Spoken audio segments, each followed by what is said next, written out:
কি করেছো তোমরা ওর সাথে? স্যার আমরা তো জানি না কি হয়েছে, আমরা তো কিছুই করিনি স্যার। এক মিনিট, কি হয়েছে কি এখানে? স্যার, ড্রয়িং রুমের অবস্থা দেখে আমরা এতটাই ভয় পেয়ে গেছি যে আমরা ভিতরে যাইনি। আগে এটা বলো, সারিকা কোথায়? স্যার আমরা কিচ্ছু জানি না, আমরা কিচ্ছু দেখিনি স্যার। আমরা এইসব দেখে ঘাবড়ে গিয়েছিলাম আর সোজা আপনাকে ফোন করেছিলাম। ঠিক আছে, আমরা দেখে নিচ্ছি। পঙ্কজ, এদের সবার স্টেটমেন্ট রেকর্ড করো, আর কাউকে ভিতরে আসতে দেবে না।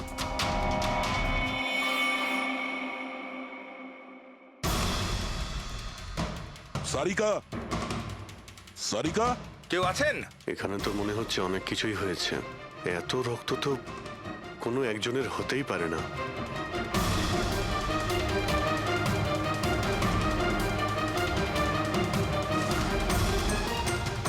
স্যার, হ্যাঁ, স্যার এই দেখুন,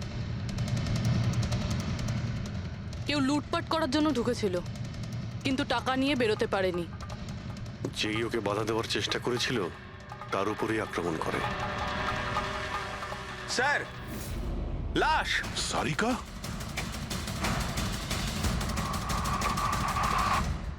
ও নো।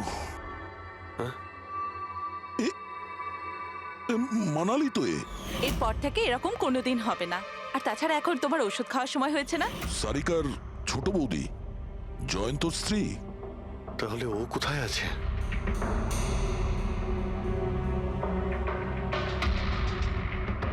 ও নো। দয়া,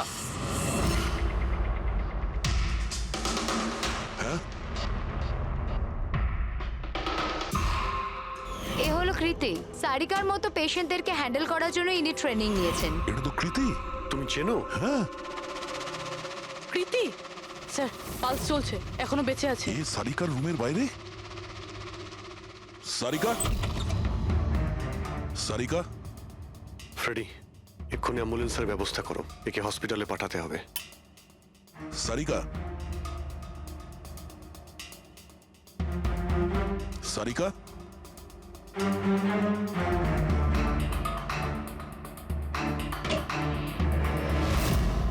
Sarika, Sarika, Abhijit,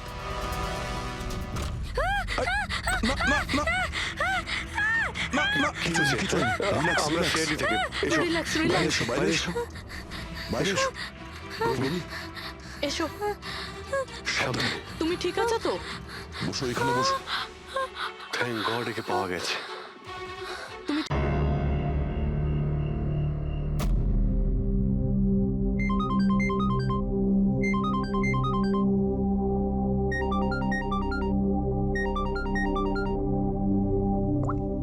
hello, hello Sarika, Sarika please তুমি নিজে ঘর থেকে বেরো আর কোথাও একটা লুকিয়ে পড়ো।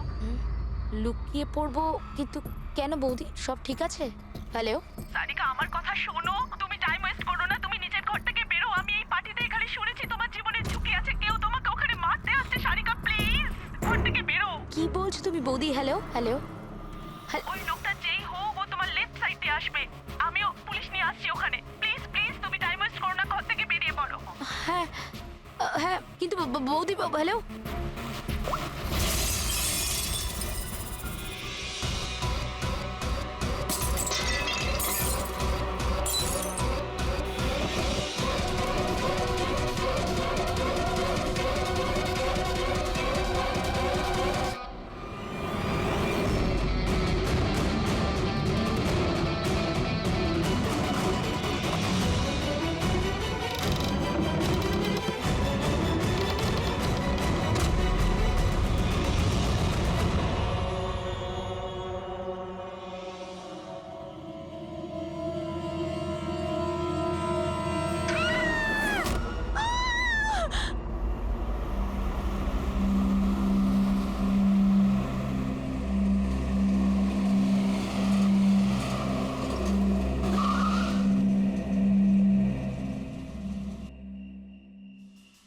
এক তো না বলে চলে গেছে আর ফোনও তুলছে না। আরে ভাই, এমন কেউ করে নাকি? আরে কমসে কম বলে যাওয়া তো দরকার ছিল। হয়তো কোনো প্রবলেম হবে এই জন্য ধরেনি। তুমি না সবসময় কাম অন, প্রবলেম তো আমাদের হয়েছে, অ্যাট লিস্ট আমাদের বলা দরকার ছিল ওর। আর না তো কি, একদম বাচ্চাদের মতো ব্যবহার, কারো চিন্তাই করে না। সি গাইস, লিসেন, প্রথমে ঘরের ভেতর ঢুকে দেখি। এটাও তো হতে পারে যে ঘরের ভেতর রয়েছে। চলো চলো।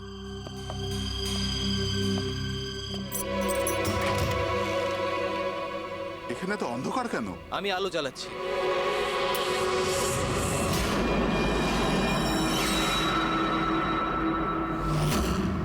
এসব কি? সারিকা, আমার আগে থেকেই মনে হচ্ছিল যে ওই মেয়েটার প্রাণের সংশয় আছে। এই কথাটা আমার হালকাভাবে নেওয়া উচিত হয়নি, ওদের ভরসা করাই উচিত হয়নি। তুমি এত কেন ভয় পাচ্ছ? হয়তো মেয়েটা ঠিকই আছে। তুমি জানো না অভিজিৎ, এই মেয়েটার এমন একটা রোগ আছে যার কারণে যে কোনো সময় ওর জীবন যেতে পারে।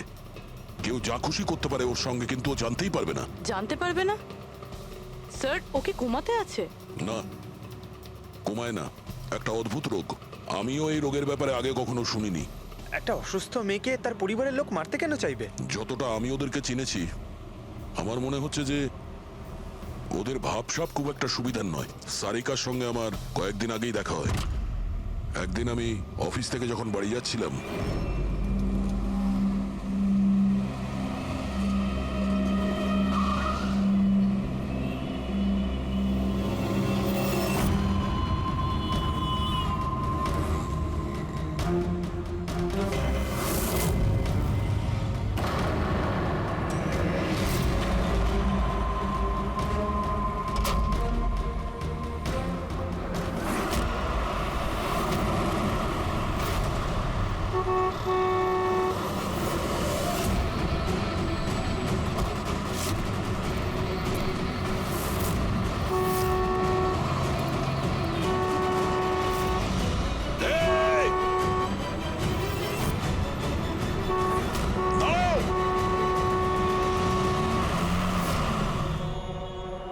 কি করছিলে তুমি? হ্যাঁ, এত বড় একটা ট্রাক সামনে থেকে বেরিয়ে গেল, তুমি দেখতে পাওনি? ও হর্ন বাজাচ্ছিল, তুমি শুনতে পাওনি? হ্যাঁ, আত্মহত্যা করার চেষ্টা করছিলে কি? মনে হচ্ছে দেখতেও পায় না, শুনতেও পায় না। কিন্তু এই রাস্তায় একা কি করছে? কে কে আছে এখানে? আকাশ দাদা, কে আপনি? কে? তার মানে আপনি দেখতে পান? তাহলে আপনি আমি আর ওই ট্রাক দেখতে পাননি? চাপা দিয়ে চলে যেত আপনাকে যদি আমি আপনাকে না বাঁচাতাম। সরি, আমি সত্যি দেখতে পাইনি। সারিকা, সারিকা তুমি ঠিক আছো তো? সারিকা, তুমি একলা কোথায় চলে গেছিলে? তোমার যদি কিছু হয়ে যেত তাহলে? আমি আগেই বলেছিলাম আমরা প্রপার্টি দেখতে যাচ্ছি, ওকে সাথে করে নিয়ে যাওয়ার কোনো দরকারই ছিল না, কিন্তু আমার কথা কেউ শোনেই না। রজনী প্লিজ থামো তুমি। ইনি ঠিকই বলছেন, আমি নিজে দেখেছি। ওনার লেফট সাইড দিয়ে একটা ট্রাক আসছিল, উনি দেখতে পাননি। ও হর্ন বাজাচ্ছিল, শোনেনি। চাপা দিয়ে চলে যেত ট্রাক যদি আমি না থাকতাম। থ্যাংক ইউ দাদা, থ্যাংক ইউ ভেরি মাচ। হ্যাঁ দাদা, সত্যি ও ট্রাকের আবার শুনতেও পাইনি আর দেখতেও পাইনি। তার মানে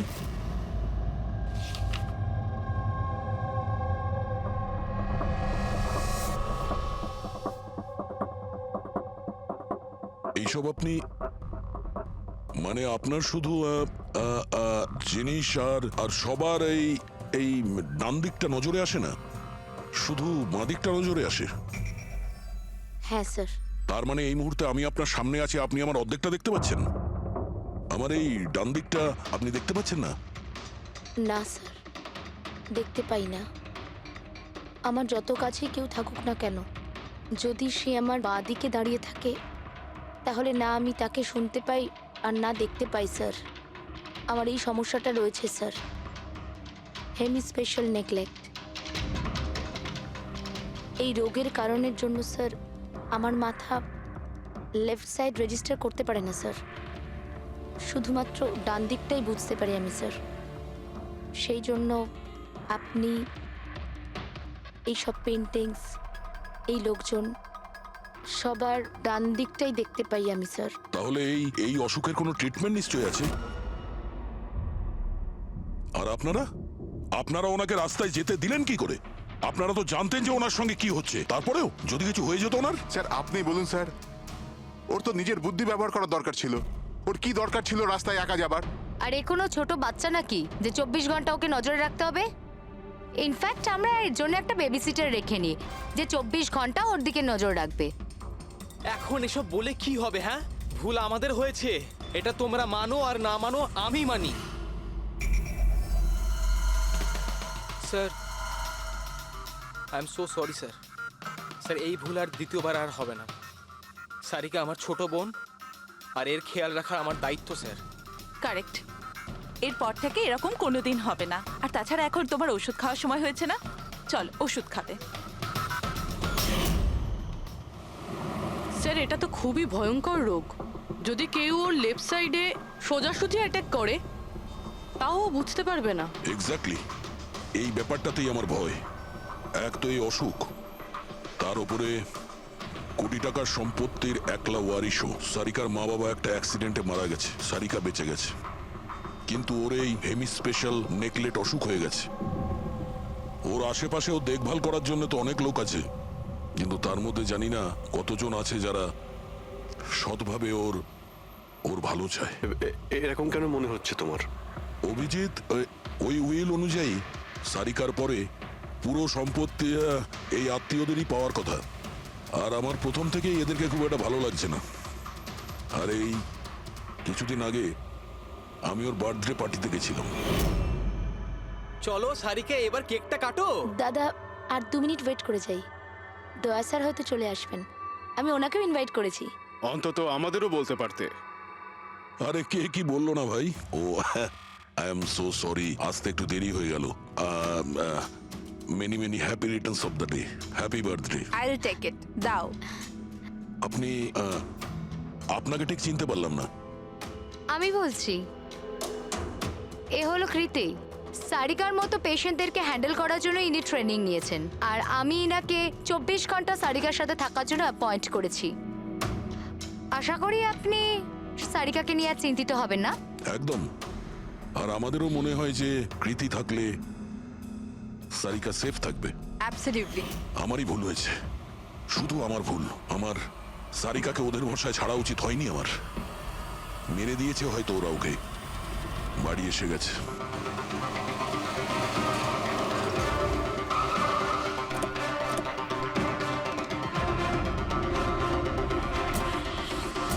কোথায় ও? হ্যাঁ, কি করেছো তোমরা ওর সাথে? স্যার, আমরা তো জানি না কি হয়েছে, আমরা তো কিছুই করিনি স্যার। এক মিনিট, কি হয়েছে কি এখানে? স্যার, ড্রয়িং রুমের অবস্থা দেখে আমরা এতটাই ভয় পেয়ে গেছি যে আমরা ভিতরে যাইনি। আগে এটা বলো, সারিকা কোথায়? স্যার, আমরা কিচ্ছু জানি না, আমরা কিচ্ছু দেখিনি স্যার। আমরা এইসব দেখে ঘাবড়ে গিয়েছিলাম আর সোজা আপনাকে ফোন করেছিলাম। ঠিক আছে, আমরা দেখে নিচ্ছি। পঙ্কজ, এদের সবার স্টেটমেন্ট রেকর্ড করো, আর কাউকে ভিতরে আসতে দেবে না।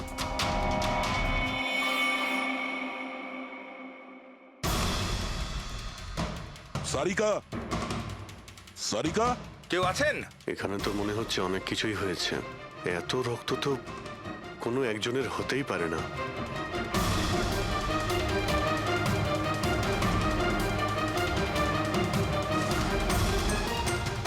স্যার, হ্যাঁ, স্যার এই দেখুন,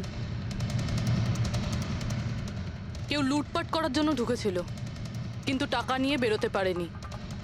যেই ওকে বাধা দেওয়ার চেষ্টা করেছিল তার উপরেই আক্রমণ করে। স্যার, লাশ। সারিকা?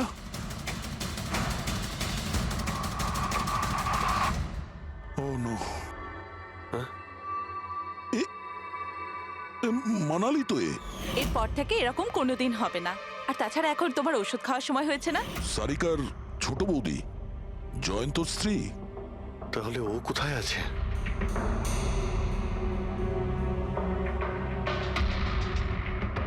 ও নো।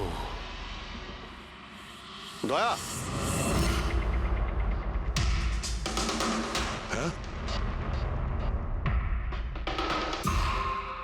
এ হলো কৃতি। সারিকার মতো পেশেন্টদেরকে হ্যান্ডেল করার জন্য ইনি ট্রেনিং নিয়েছেন। এটা তো কৃতি। তুমি চেনো? হ্যাঁ, কৃতি স্যার, পালস চলছে, এখনো বেঁচে আছে। এ সারিকার রুমের বাইরে। সারিকা, সারিকা। ফ্রেডি, এক্ষুনি অ্যাম্বুলেন্সের ব্যবস্থা করো, একে হসপিটালে পাঠাতে হবে। সারিকা, সারিকা।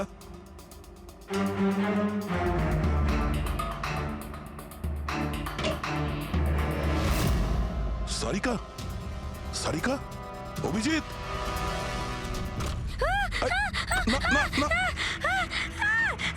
কিছু নেই, কিছু নেই। Relax, আমরা relax. সিআইডি থেকে এসো রিল্যাক্স বাইরে রিল্যাক্স এসো, বাইরে এসো, বাইরে এসো। রবি, এসো। সাবধানে। তুমি ঠিক আছো তো? বসো, এখানে বসো। থ্যাংক গড একে পাওয়া গেছে। তুমি ঠিক আছো? সবাইকে মেরে দিয়েছে, সবাইকে মেরে দিয়েছে স্যার। এক মিনিট, এক মিনিট। কে করেছে এসব? কে ছিল সে? দয়া স্যার, কি হয়েছিল? স্যার সবাইকে মেরে দিয়েছে স্যার, কে? মেরে দিয়েছে, কে? কে মেরেছে? মেরে দিয়েছে স্যার। আমার মনে হয় এক্ষুনি একে হসপিটালে পাঠানো উচিত। ওর মানসিক অবস্থা ঠিক নেই। ওটাই ঠিক হবে। মনে হচ্ছে শক পেয়েছে। রবি, তোলো একে। ওঠো। আমার সাথে এসো।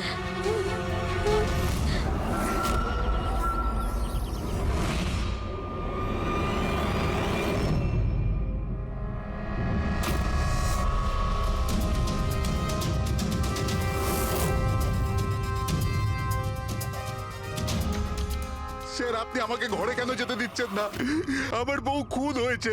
স্যার প্লিজ, স্যার প্লিজ, আমি একবার দেখতে চাই, শুধু একবার। মিস্টার জয়ন্ত, আপনার স্ত্রীর খুন হওয়ার জন্য আমরা খুব দুঃখিত, কিন্তু আমরা আপনাদেরকে ভেতরে যেতে দিতে পারি না। 3 জনের উপর হামলা হয়েছে, একজন মারা গেছে, একজন আহত, আর একজন শক পেয়েছে। আর আপনারা বলছেন যে আপনারা কিছুই জানেন না। হ্যাঁ, সত্যি আমরা কিচ্ছু জানি না স্যার। ইনফ্যাক্ট আমরা এখানে কেউ ছিলামই না স্যার। আমরা সবাই নিউ বোম্বেতে ছিলাম একটা পার্টিতে। কোন পার্টি? স্যার একটা ফ্রেন্ডের রিসেপশনের পার্টি। তো আপনারা সবাই ওখানে গিয়েছিলেন তো? মানালি। ও বাড়িতে কেন ছিল? স্যার মানালি আমাদের সঙ্গেই গিয়েছিল। বাড়িতে শুধু সারিকা আর প্রীতি ছিল, কারণ স্যার সারিকা শরীর খারাপ ছিল। কিন্তু স্যার এই পার্টি থেকে হঠাৎ মানালি কি করে হারিয়ে গেল আমরা কিচ্ছু জানি না স্যার। স্যার, হ্যাঁ পূরবী। স্যার এই দেখুন, এর নখে এবং এর বডিতে অনেক গুঁড়ো চুল পাওয়া গেছে। স্যার এই কাঁচের টুকরোগুলো দেখুন, বেশ মোটা, মনে হচ্ছে কারো চশমার কাজ।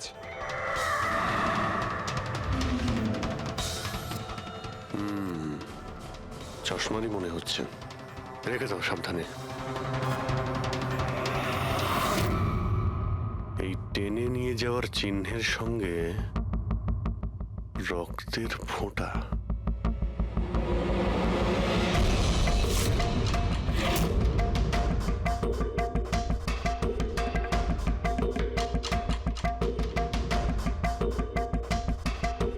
এখানে এতটা রক্ত,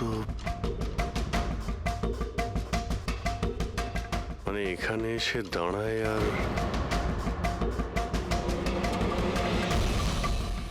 বাইকের চাকার দাগ। কেউ আহত অবস্থায় এখানে আসে আর বাইকে উঠে এখান থেকে বেরিয়ে যায়। আচ্ছা একটা কথা বলুন তো, আপনাদের মধ্যে বাইক কার কাছে আছে? বাইক? না স্যার বাইক তো কারুর কাছে নেই। আমাদের সবার কাছে নিজের পার্সোনাল গাড়ি আছে স্যার। এই বাড়িতে টোটাল 5টা কার আছে স্যার। কিন্তু অভিজিৎ, এটা কেন জিজ্ঞাসা করছো? কারণ কেউ খুবই আহত অবস্থায় বাইকে উঠে এখান থেকে চলে গেছে, আর আমার পুরো বিশ্বাস যে খুনি সেই। আই থিঙ্ক এর জবাব সারিকাই দিতে পারবে। ওর জ্ঞানটা একবার ফিরে আসুক। বাই দ্য ওয়ে, আপনাদের মধ্যে কি কারো চোট বা আঘাত লেগেছিল? আঘাত আমাদের? স্যার আপনার কথার মানে কি? আমাদের কেন চোট লাগবে? আপনারা আমাদেরকে সন্দেহ করছেন? যতক্ষণ এই কেসটা সলভ না হবে আমরা সবার উপরেই সন্দেহ করব। আর আপনারা যদি আমাদের সঙ্গে সহযোগিতা না করেন তাহলে আমাদের সন্দেহ আরো বেড়ে যাবে। হ্যাঁ, তাই প্লিজ কোঅপারেট।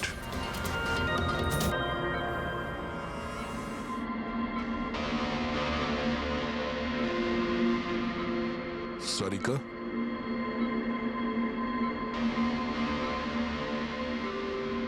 আচ্ছা তুমি কি ঠিক আছো? অভিজিৎ, সারিকা, দয়া স্যার, তুমি ঠিক আছো? স্যার মানালি বৌদি আর কৃতি স্যার। কৃতি ঠিক আছে, কিন্তু মানালি মারা গেছে। সামলে কৃতি।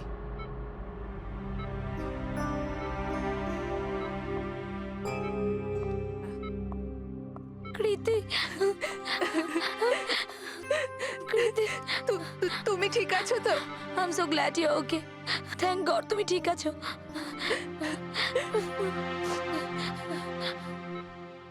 আচ্ছা কাল এক্স্যাক্টলি কি হয়েছিল তুমি বলতে পারবে?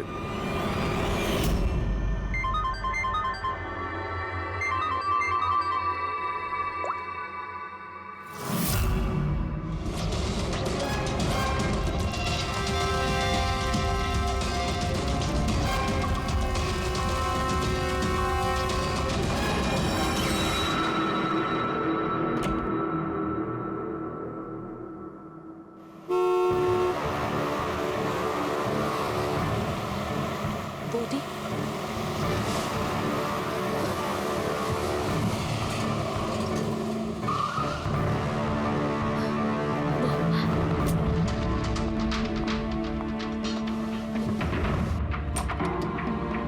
সারিকা,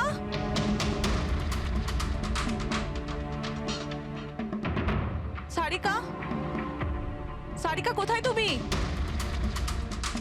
বৌদি সারিকা, সারিকা,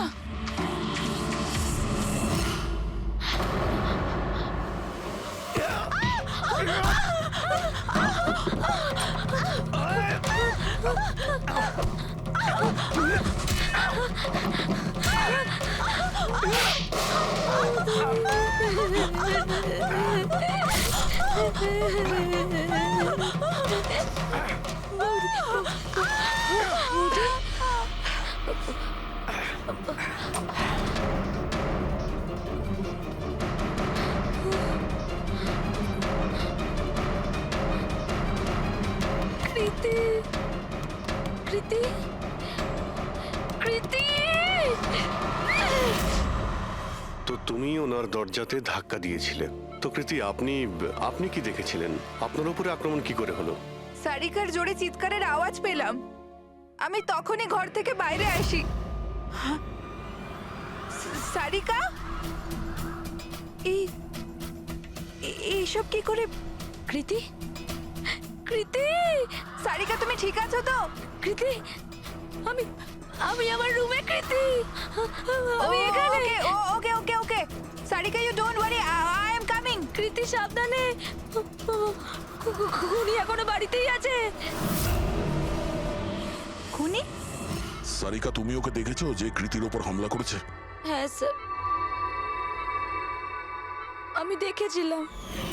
সারিকা, সারিকা, কৃতি কৃতি সারিকা, সেই মুহূর্তে তুমি যা যা দেখেছো সেটা তুমি একটা পেপারের ওপর আঁকতে পারবে? হ্যাঁ স্যার, যখন আমি ওনাকে মানালি বৌদির পেছনে দেখেছিলাম তখন খুব ভয় পেয়ে গেছিলাম। আমি শুধু ওই মুখটার একটা ঝলক দেখতে পেয়েছিলাম স্যার। যখন আমি আবার দেখি তো তখন আমি শুধু হাতটুকু দেখতে পাই। কৃতি আমার দিকে আসছিল আর তারপর পিছন থেকে হাত এলো, ওই হাতটা ওর ওপর হামলা করলো। লোকটা রেনকোট পরেছিল আর গ্লাভস আর একটা বড় চকমকি ঘড়ি, এই যে একেবারে সেরকমই হুবহু যেমনটা আমি দেখতে পেয়েছিলাম।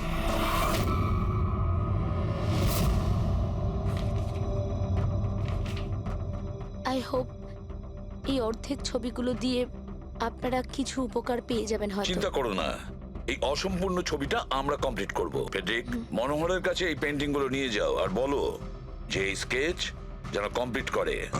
Sarika, thank you so much. আপনি যেতে পারেন, টায়ার্ড হয়ে গেছেন হয়তো। চলো সারিকা।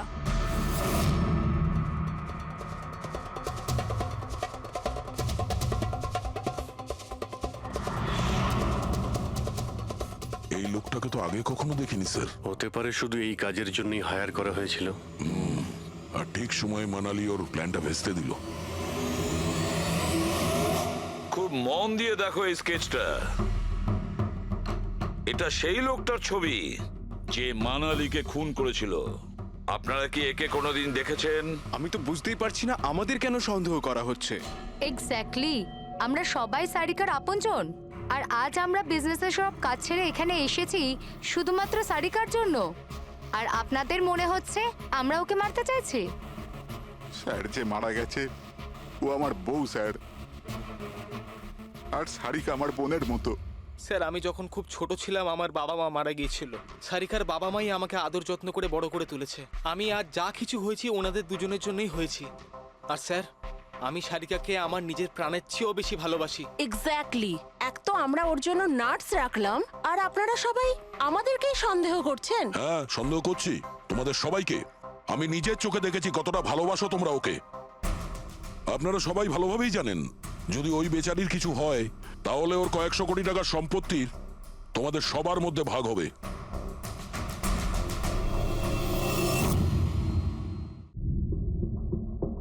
ওকে বাড়িতে রেখে তোমরা সবাই পার্টিতে গিয়েছিলে। ওখানে মালিনী কোনো কথা শুনেছিল যে কোনো খুনি ওকে মারতে চলেছে। মালিনী কাউকে কিছু না বলেই নিজে ওকে সাবধান করে আর চলে যায় সেখানে যেখানে খুনি মানালিকে মেরে ফেলে। আর যদিও পার্টিতে এই কথাটা শুনে থাকে তাহলে আপনাদের মধ্যে কেউ হবে? কেউ না? ঠিক আছে, তোমরা এখন যেতে পারো, কিন্তু একটা কথা ভালো করে মনে রাখবে, আমাদের কড়া নজর থাকবে তোমাদের উপরে। অভিজিৎ, দয়া, ও বলছিল মানালি ওকে ফোন করেছিল যে মানালি পুলিশ নিয়ে ওর বাড়িতে পৌঁছচ্ছে। এক্স্যাক্টলি স্যার, কিন্তু ও না আমাদের সঙ্গে কন্ট্যাক্ট করেছে না পুলিশের সঙ্গে। হতে পারে কেউ ওর পিছু নিয়েছিল, তাই হয়তো ও ভয় পেয়ে গিয়েছিল। একটা কাজ করি আমরা, পঙ্কজ পুরবি, ওই পার্টিতে যে কয়জন লোক এসেছিল ওদের প্রত্যেকের নাম আর ফোন নাম্বার বের করো, আর খোঁজ নাও ওই রাতে মানালির বাড়ির আশেপাশে ওদের মধ্যে কার ফোন অ্যাক্টিভ ছিল।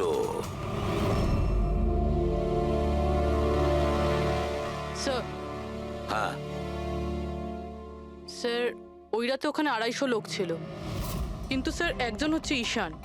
ওই রাত্রেও পার্টিতে ছিল, আর ওখান থেকে ও সারিকার বাড়ির দিকে গেল যখন মানালি পার্টি ছেড়ে গেল। আর ফোন ওখানেই বন্ধ হয়ে যায় ওদের বাড়িতে। স্যার আর একটা আজব ঘটনা ঘটেছে। মানালি সেই রাতে ওই বাড়িতে ফোন করেইনি, বরং সেখান থেকে ব্যান্ড্রায় গিয়েছিল কোয়াড্রাম, আর তারপর থেকে ফোনটা সুইচড অফ। মানালির সেলফোন তোর কাছেই ছিল ওই ক্রাইম সিনে?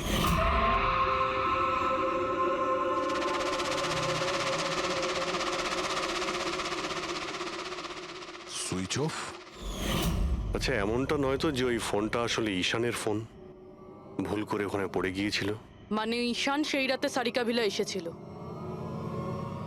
ডাকো ওই ঈশানকে বিউরোতে। স্যার আমি করেছিটা কি? আমাকে এখানে কেন ডাকা হয়েছে? ঈশান, একটু আপনার চশমাটা খুলবেন? চশমা? স্যার এটা তো উইদাউট নাম্বারের চশমা, এটা তো আমি রেগুলার পড়ি না। ডক্টর সালুকের কাছে নিয়ে যাও এটা।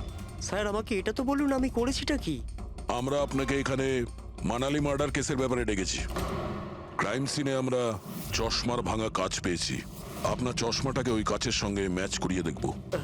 কিন্তু স্যার আমি তো ওই জায়গায় যাইনি। যদি তুমি নাই গিয়ে থাকো তাহলে তোমার ফোন ওখানে ওই ভিলাতে কি করছিল? আর মানালির ফোন তোমার বাড়িতে মান্দ্রাতে কিভাবে পৌঁছলো? ওই স্যার পার্টিতে আমাদের ফোন এক্সচেঞ্জ হয়ে গেছিল, কারণ আমাদের ফোন দুটো এক। কি হলো মানালি ম্যাডাম, আপনাকে চিন্তিত মনে হচ্ছে? চিন্তিত আমি? না তো, আসলে আমি ওই জয়ন্ত আর আকাশকে খুঁজছিলাম। আপনি ওদের কোথাও দেখেছেন?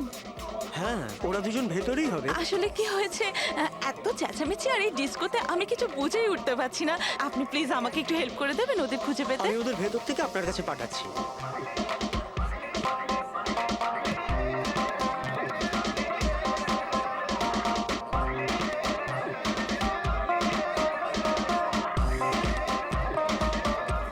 মানালি,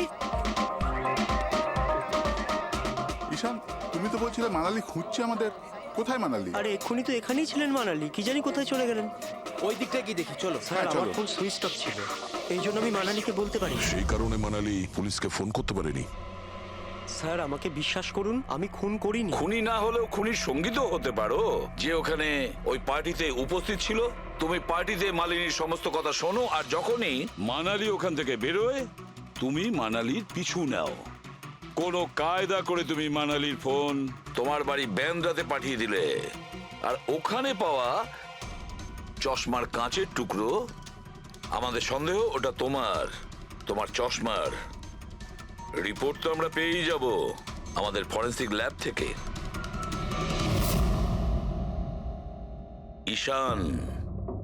ঈশান শুধু ঈশানের কাছে কোনো কারণ নেই, কিন্তু সবার কাছেই কোনো না কোনো কারণ আছে সারিকাকে মারার জন্য। দিয়া আর অভয়, এদের দুজনের তো টাকার খুব প্রয়োজন ছিল, হতে পারে এরা দুজন করেছে। আর এদের প্রত্যেকের কাছে একটাই অজুহাত আছে যে ওরা রিসেপশনের পার্টিতে ছিল।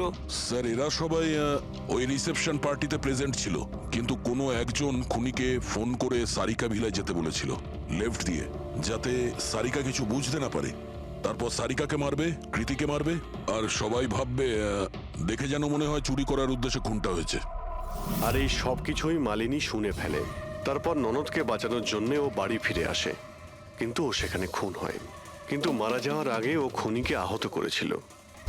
খুনি যাওয়ার সময় কৃতির উপরে হামলা করে, লুটের মাল আর ওর ননদকে ফেলে তারপরে সে বাইকে করে পালিয়ে যায়।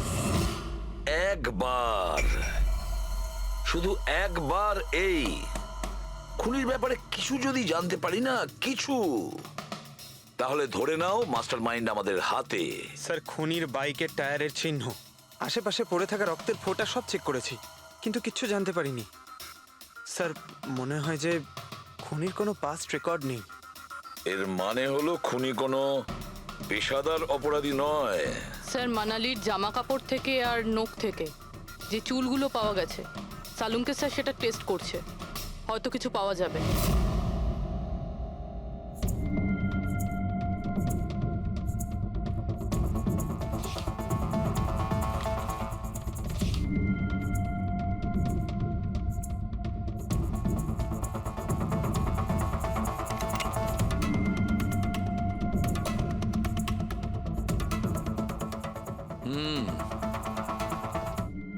আমার আন্দাজ একদম ঠিক ছিল।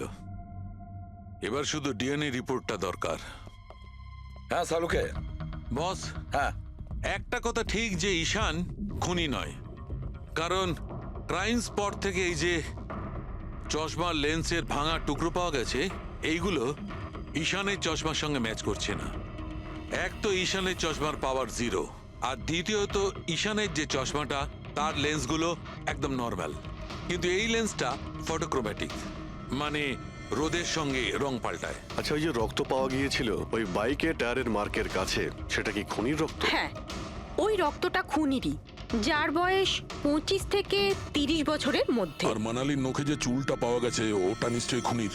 আসলে বস, হাতাহাতি করবার সময় চুল গোড়া থেকে উপড়ে আসে, অথচ এই যে চুলটা, এটা উপড়ে আসেনি, কাটা হয়েছে। আর এইটা দেখো স্ক্রিনে, যতগুলো চুল আছে সব আলাদা আলাদা রকমের। কোনো চুল সিধে, কোনোটা কোঁকড়ানো, আর ওগুলো রং দেখো, প্রত্যেকটা চুলের রং আলাদা, কোনোটা কালো, কোনোটা ব্রাউন, কোনোটা ডার্ক ব্রাউন, আর ওই গোল্ডেনও আছে। এই চুলগুলো একটা লোকের হতেই পারে না। আলাদা আলাদা লোকের চুল? হ্যাঁ দয়া, এই চুল থেকে আমরা বিভিন্ন ধরনের কেমিক্যাল পেয়েছি, যেমন হচ্ছে কেরাটিন, ফিফটাইন, আরো অনেক কিছু। আমার মনে হচ্ছে না যে এই চুলগুলো কোনো একজন লোকের মাথার চুল। Hello? Oh good, very good, thank you very much, good news, by.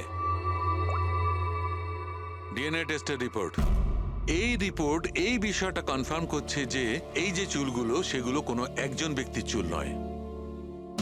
যে লোকটার ড্রেসের ওপর আলাদা আলাদা চুল আছে, আলাদা আলাদা লোকের কাটা চুল, সেই লোক কোনো বড় সেলুনে কাজ করে, হেয়ার স্টাইলিস্টের।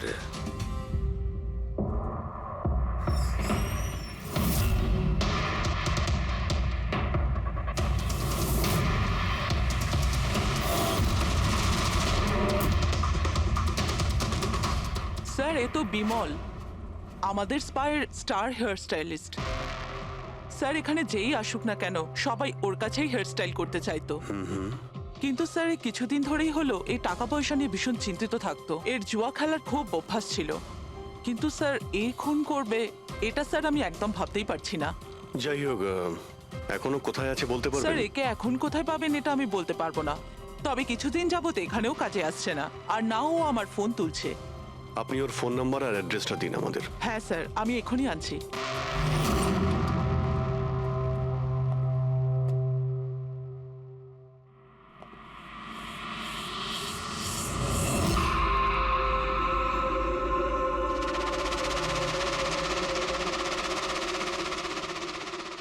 ও নো, এ তো গেছে।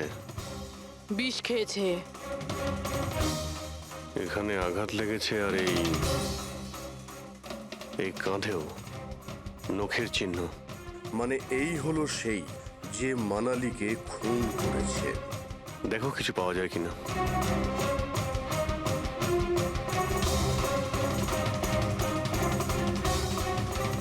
স্যার, হ্যাঁ, আমি বিমলের বাইকটা চেক করলাম স্যার। বাইকটার হ্যান্ডেলে শুকিয়ে যাওয়া রক্ত আর কাঁদালে আই এম শিওর স্যার এগুলো ওই বাড়িটার ব্যাকইয়ার্ড থেকেই লেগেছে।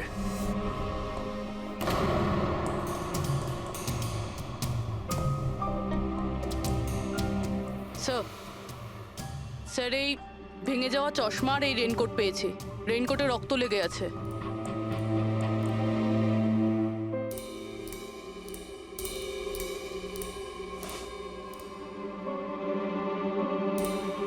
এই দেখতে পাচ্ছ,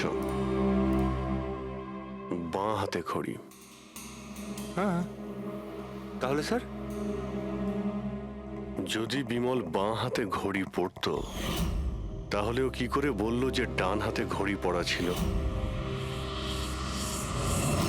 ওই রাতে পার্টিতে মানালি কেউ সারিকাকে খুন করবে সেই আলোচনা শুনে ফেলে, আর তখন মানালি ঈশানের কাছে সাহায্য চায়।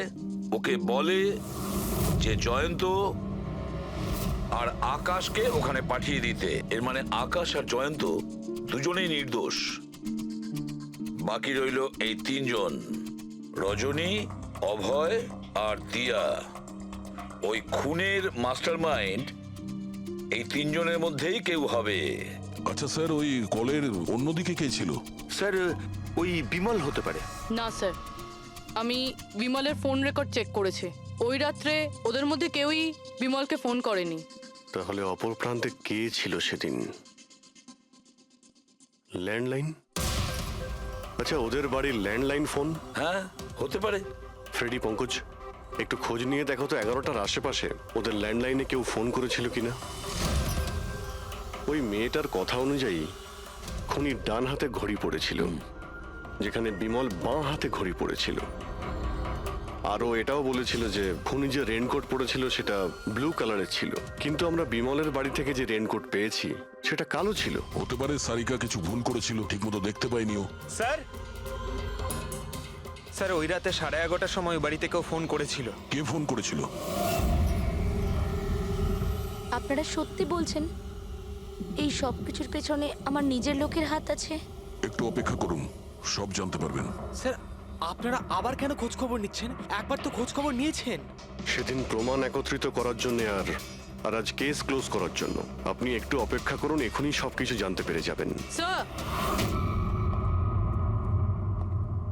পেয়ে গেছি।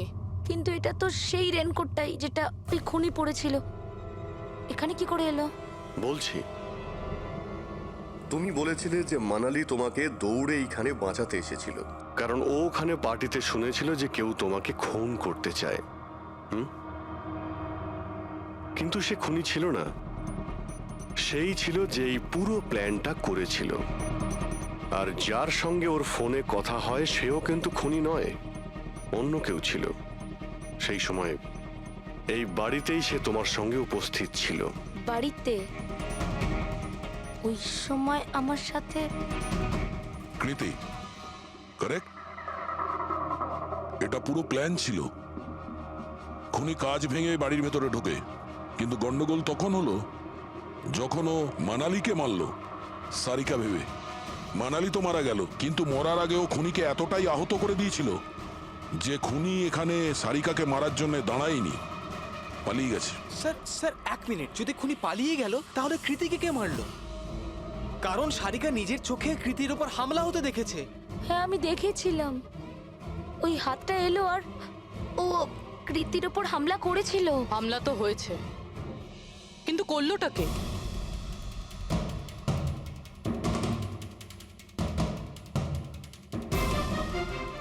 আপনারা সবাই আমাকে এভাবে কেন দেখছেন? এর উত্তর তো শুধু তুমিই দিতে পারবে কৃতি। ও রাত ঠিক 10:30টার সময় শুয়ে পড়েছিল। আর মানালি কাউকে ফোনে কথা বলতে শুনেছিল রাত 11:10 আর সেই ফোনটা এসেছিল এই বাড়ির ল্যান্ডলাইনে। কে রিসিভ করেছিল সেই কলটা? যদি আমরা এটা মেনেও নিই যে বিমল তোমার ওপর হামলা করেছে, তাহলে ও তোমাকে বাঁচিয়ে রাখলো কেন? ও মানালিকে এত নৃশংসভাবে মারলো, আর তোমাকে শুধু এই একটা আঘাত কেন? ও সারিকাকে কেন মারলো না? আর এই চুরি করা টাকা ছেড়ে পালালো কেন? আর সব থেকে বড় প্রশ্ন, ও খুনিকে এই ব্লু কালারের জ্যাকেট পরে থাকতে কি করে দেখলো? কি করে দেখলো সেই ঘড়িটা যা বিমল লেফট হ্যান্ডে পড়তো, রাইট হ্যান্ডে নয়? বিমলের রেইনকোটের কালার ছিল ব্ল্যাক।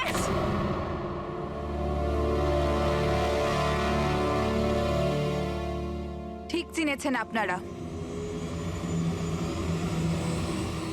ওই হামলা আমি নিজেই করেছিলাম।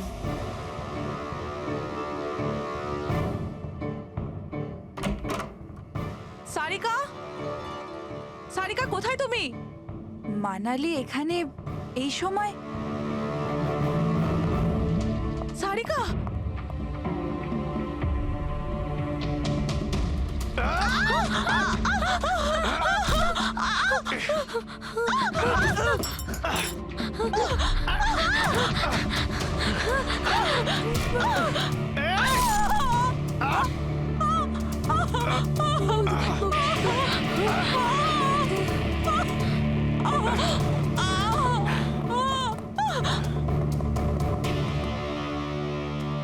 কৃতি,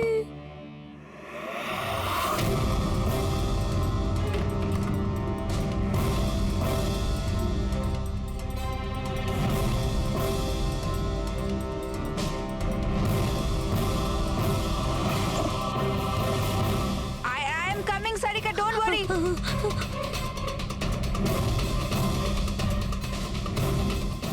কৃতি, কারণ আমি চাইনি কেউ আমার উপর সন্দেহ করুক। আর তুমি যখন এত কিছু বলেই দিলে, তখন ওই মাস্টার মাইন্ডের নামটাও বলে দাও। হ্যাঁ, আর তুমি যদি বলো ওর নামটা আমি বলে দিই, যে মানালিকে মেরেছে আর সারিকাকে মারতে পারতো। কি রজনী দেবী, আপনি জানেন আমরা কার কথা বলছি? রজনী তুমি? হ্যালো, কিলার শার্প 11:30টায় পৌঁছে যাবে। সারিকার খেলা শেষ, যে কোনো মূল্যে করতেই হবে। ওই আমার বাকি টাকাটা? তুমি তোমার পয়সা পেয়ে যাবে। ওকে।